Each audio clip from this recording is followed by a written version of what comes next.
Við höfum talað þetta að sérskattar á íslenska banka, þá höfum við Sigurður kallað þetta veiðigjöld bankakerfisins. Við höfum notað það orð, þetta eru skattar sem koma ofan á hefðbundna skatta. Tilteknar atvinnugreinar sem fá auka skatta. Fá á sig auka skatta.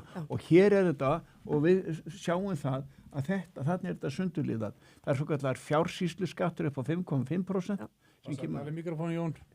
Já, og það þarna, og sérstakur fjársýslu skattur til viðbótar 6%, sérstakur skattur á fjármálafyrirtæki og eftirlitsgjald og allt þetta, og þá sérðu, þetta er það sem þú ert að tala það er þessi veiðigjöld fjármálakerfis. Já, og það er ekkert eins og við bera okkur saman við norsku fjármálaveiðigjöldin. Við fyrir út í það. Við berum mun meiri dingsli þarna heldur en norska kerfið. En það, sérstaklega því það var nú eitt skattur sem var lagður á eftir hrunið og átti að vera bara fram að því að væri búið að borga upp tjóni sem varð vegna bankarinsins. Það var skýrsla sem Hersir og Ásgeir settu fram minni. Ásgeir Seðlabankastjóri. Já, Ásgeir Jónsson. Hersir, hann ekki líka starfsmaður í Seðlabankanum í dag? Sigurgeirsson, hann mistast upp í háskóla, ég ekki alveg viss. En hann mistakosti, þeir eru mjög fróðir þetta og óumdeildir myndi ég telja. Að þeir eru tóka fram 2016 var bankakerfið búið að greiða þetta nú þegar. Já, 2016.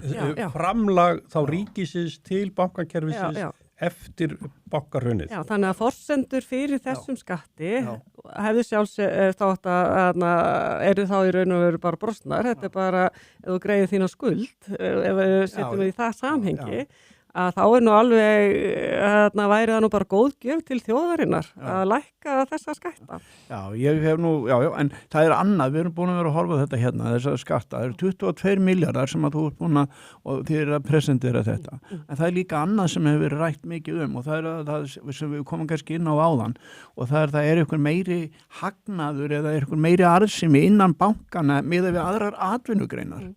Og þið hafi verið að segja sem svo og við eigum graf hér sem að þú frá þér reyndar.